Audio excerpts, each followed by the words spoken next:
Welcome to our picks for Week 19 in the Canadian Football League, straight up and against the spread. I'm John Hodge, joined, of course, by JC Abbott, the Jumbo Cheese.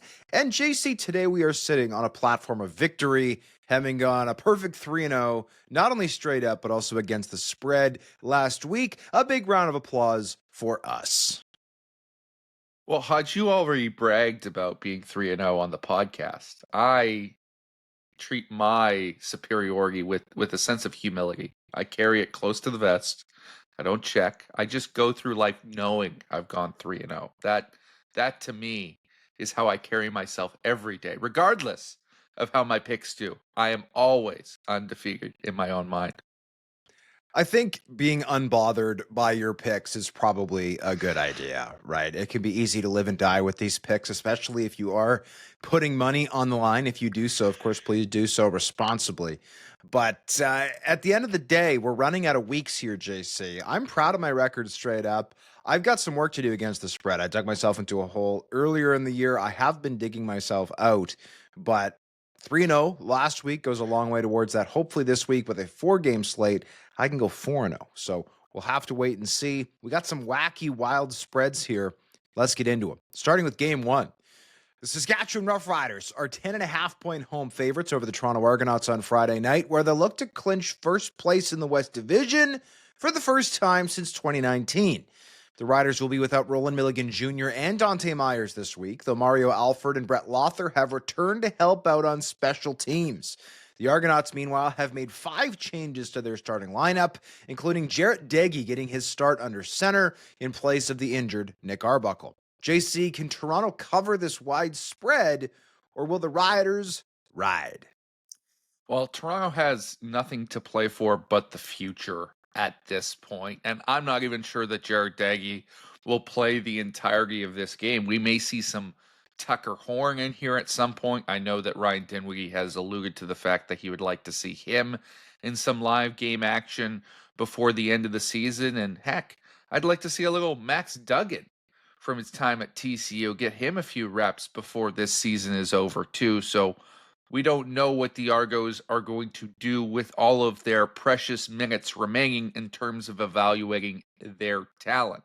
But with some of the absences that the Riders have on the back end, Roland Milligan Jr., Devon Campbell remaining out, I'm just not sure that they are going to be at peak capacity. Now, I trust some of their replacements right now better than when they went up against the Alouettes a few weeks ago, and poor Kerfalo Exume was stuck out there by his lonesome and fed to the wolves. That's not going to be the situation here.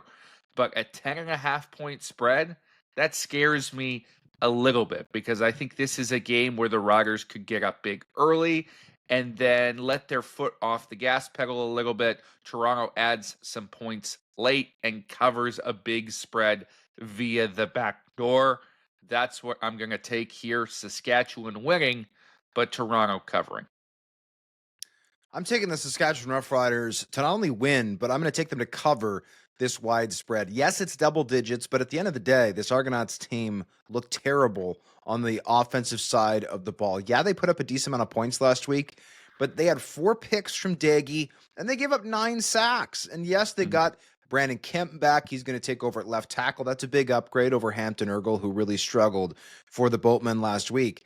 But that being said, I mean, I still think that the Riders are going to get some takeaways. I mean, I like their defense better than Hamilton's, at least in the pressure department. And if Hamilton was able to get 9 last week, I think the Riders, even against an improved offensive line, I think can get 5, 6, 7 against Jarrett Deggy, a guy who likes to hold on to the ball.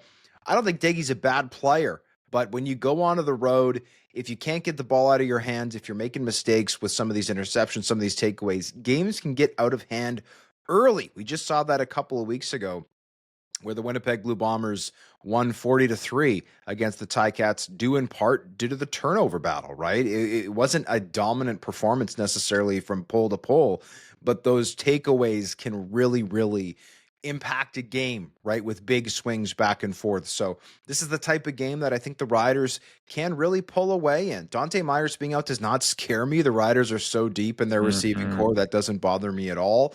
I'm interested to see what Sheldrick Redwine does in his first career start in for Roland Milligan Jr., a guy who was a fourth round pick in the 2019 NFL draft, has played with a ton of teams down south. Interested to see how he will fare in that boundary halfback spot where you're typically seeing a lot of your opposition's best receiver. But to me, this is Saskatchewan's chance to wrap up first place. It's their chance to do so at home. I think they feel like they probably got away with one a little bit last week in Ottawa, right? Not their best effort, still got to win. I think they slam the gas pedal here at Mosaic.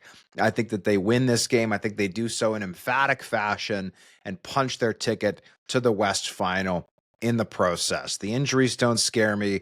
I think this team gets it done. Give me the Riders, and I'm happy to eat the points. The Hamilton Tiger Cats are 3-point home favorites over the Calgary Stampeders on Saturday afternoon, where they'll look to stay ahead of Montreal in the race for first place in the East Division. The Tabbies have won 4 of their last 5 games and are the CFL's healthiest team, while the Stampeders are heading in the other direction, having lost 4 in a row. Calgary's once vaunted defense has allowed 39.8 points per game on their recent losing skid, which is over double what they allowed over their first 13 games. That was 19 and a half points per game. Marquel Lee returned to the lineup at linebacker last week, but the unit is now banged up elsewhere with Damon Webb and Derek Moncrief not participating in practice this week. Who will come out victorious in Steeltown? I mean, you laid it out, JC. This defense with Jalen Hutchings and Falar Malade along the defensive line was untouchable. They've been without those two, or at least one of those two, for their last several games, and it has completely flipped the complexion of this defense. Without that pressure, getting there with just 4 players, the back end has been completely exposed. And I have completely sold my stock in the Calgary Stampeders. I'm not saying I won't try to buy it back at a point in the future at a lower price, but right now I am in the prove it model, right? Prove that you can win without Falarner Malade, who's out, of course, for the season due to a torn Achilles. Before I'm picking the Calgary Stampeders again. Meanwhile, the Tiger Cats, I mean, this offense was sensational last week. Kenny Lawler is, I think he's got 13 touchdowns on the year. Like, my goodness, he's going to have, I think, at least one in this game.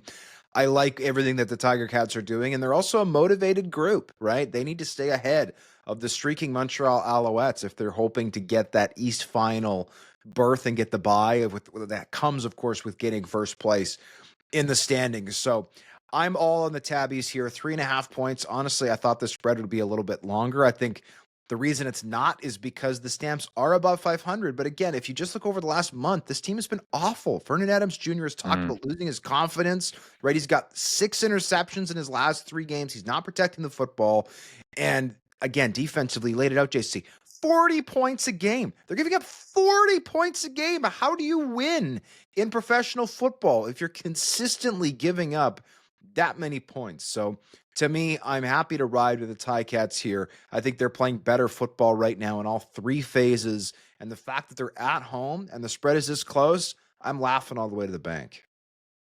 I'm in the same boat as you. I've got the Tabbies all the way. Obviously, they had their slip up a few weeks back against Winnipeg, but they responded last week with an emphatic statement that they are here to play and they are taking this race for first place seriously, right? They are playing with a swagger and a confidence and an intensity and an urgency that, simply put, the Calgary Stampeders, despite the fact that they are still technically on the playoff bubble, are not demonstrating right now. I think with the way that that defense has regressed over the last little bit, Bo Levi Mitchell could potentially slice them up. And the absences in the secondary concern me. Damon Webb, for certain, seems like he's trending towards being out.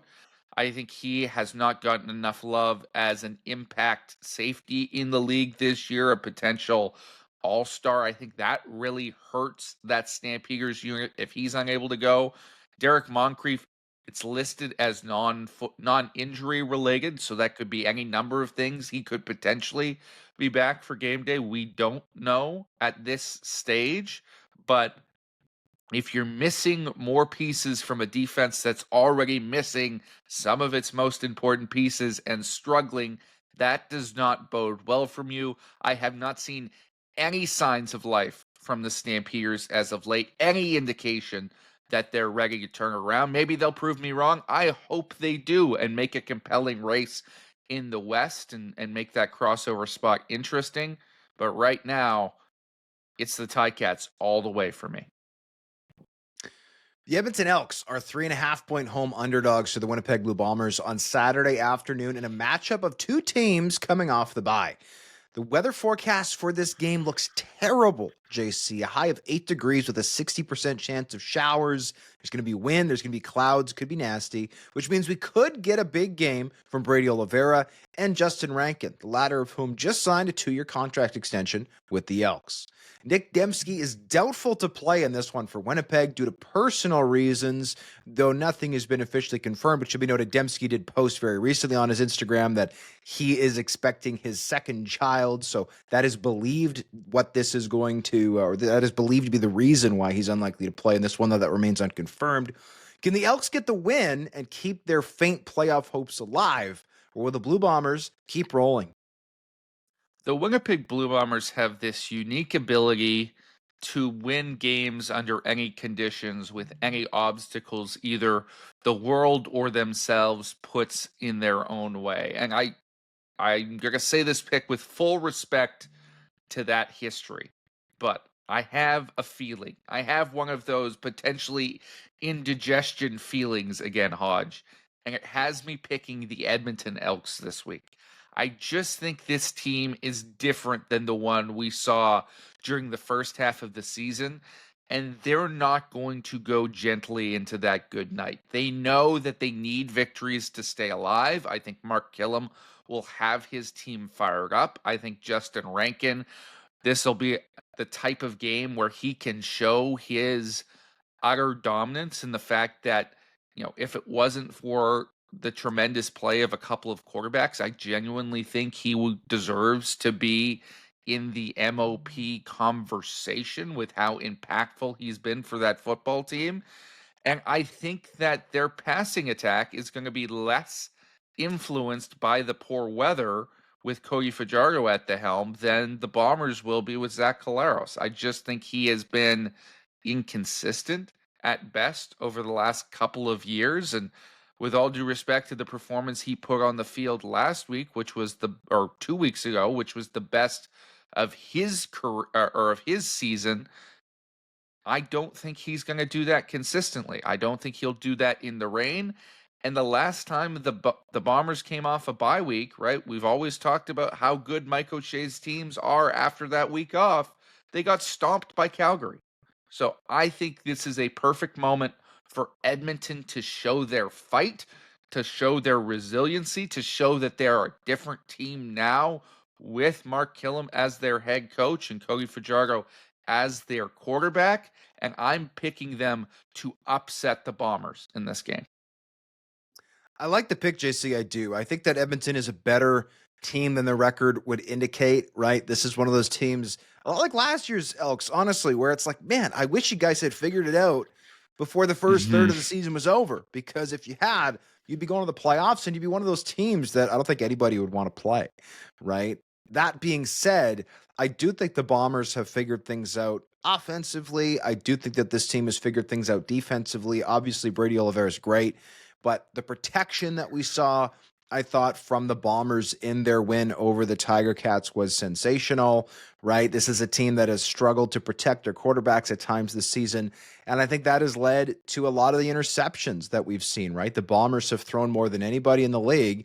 And when they don't throw picks, they win games, right? Zach Collaros did a great job of protecting the football last game. I think he's going to do the same thing again. And it should be noted, though, yes, the weather conditions are different this time around. Zach completely lit up this JC Sherritt defense early in the year in week 4. Now, the Bombers didn't see Cody Fajardo in that game. They, of course, saw Trey Ford, who's long since been benched. I think as long as you can take away Justin Rankin, you win this game if you're the Winnipeg Blue Bombers. I don't see the Elks passing attack being super prolific. I really don't. I think this is a team that, again, is better than their record shows, but I don't think they're better than the Blue Bombers. That said, at home, right, 3.5 points, that half point really gets me. I am going to take the Elks to cover. I think this is a field goal type of victory for the Blue Bombers, and I can absolutely see the Elks potentially stealing this win. And honestly, I think this is the game of the week. And I wrote a full column about how the Edmonton Elks can still make the playoffs. I wanted to do a full deep dive on it, lay it all out. And honestly, I'm more optimistic about their chances after writing the column than I were before. The Elks are still eligible for the playoffs if they lose this week. If they win, suddenly they're in like a genuinely decent spot to either surpass Winnipeg or Calgary. Those are the two teams they can catch for that fourth and final playoff spot, getting that crossover position. So very interesting. If you want to see a full breakdown of the different scenarios, go check out that column at 3downnation.com. And while you're there, don't forget to subscribe for our newsletter, all the latest insight, analysis, news in your inbox every single day. Well, from the game of the week to whatever this one is going to be, the Montreal Alouettes are 13.5-point home favorites over the Ottawa Redblacks on Monday afternoon for their annual Thanksgiving clash. The Redblacks are officially in next year territory after being eliminated from playoff contention and have reportedly shut down Drew Brown for the rest of the season, giving Dustin Crum the start this week. The Alouettes, meanwhile, are rolling with Davis Alexander back in the lineup. The 26-year-old is 9-0 as a CFL starter and is looking to become the first quarterback ever in league history to start his career 10-0. Hodge, can the Redblacks cover this massive spread, or will Montreal dominate the day? I mean, anything's possible, but honestly, JC, call me a glutton, but I'm taking the Alouettes to win and cover this It's spread. Thanksgiving. It's a feast. It is a feast. Go back for seconds. I actually celebrated Thanksgiving last weekend. I've already feasted, and I'm not sure my appetite is back anytime soon. I had a lot of food. That said, I am gobbling up the points on Monday, this Thanksgiving Monday. Look, I mean, the Alouettes are just different, right? With Davis Alexander, he's the first player ever in CFL history to start 9 games at quarterback and win them all to start his career. And I think he's going to go to 10-0 here, as you laid out. No disrespect to Dustin Crum. I think he's fine. I think he can do some interesting things. I like what he does with his legs. I love his toughness, his tenacity, but he is not super adept at pushing the ball down the field. Yes, he's got some passing yards, but those almost always come, right, when this team is trailing by one or, in many cases, multiple scores. So I think that the Alouettes, when you add in, their push for first place, the home field advantage in front of what should be a really nice crowd at Percival Molson Stadium, Davis Alexander being healthy, coming off the bye, all of these things, I love their chances of winning this game and winning this big. The Redblacks, meanwhile, they're on the road, right? They're beat up. We haven't seen their depth chart yet. We won't see it for a long time because this game is until Monday. But it wouldn't be surprising if they went young at some spots, given the fact that, of course, they've been eliminated from playoff contention. So for all these reasons and more, I'm happy to take the Montreal Alouettes straight up and against the spread. To me, this is like a 35-17 type of game. That's how I see the Alouettes covering this spread. I don't think it's going to be 50-0, but it doesn't have to be 15-0 to cover the spread. So I'm taking Montreal to win and cover. Well, it's a national travesty that this is the game of the holiday season. If this were the NFL, this would be a game you'd flex out of prime time. It is not a compelling matchup in the least. The Montreal Alouettes are going to win this game. They have more talent. They have more to play for. I think they will roll in this contest. But I am going to take the Ottawa Redblacks to cover by a hair for one reason and one reason only, and that is Dustin Crum. I've been pleasantly surprised by his play at quarterback this season. I think he has altered some of the narratives around him, and he never goes gently into that good night. He always has some fight at the end of games, as you alluded to, Hodge, it's often when they're down by multiple touchdowns or down by at least a touchdown, but he always makes it close inevitably. Again, I'm looking at a backdoor cover here from the Redblacks and Crum. I think they can keep it within 10 points here late by scoring a couple of garbage time touchdowns. But the Alouettes are going to roll and keep the fight alive for first place in the East.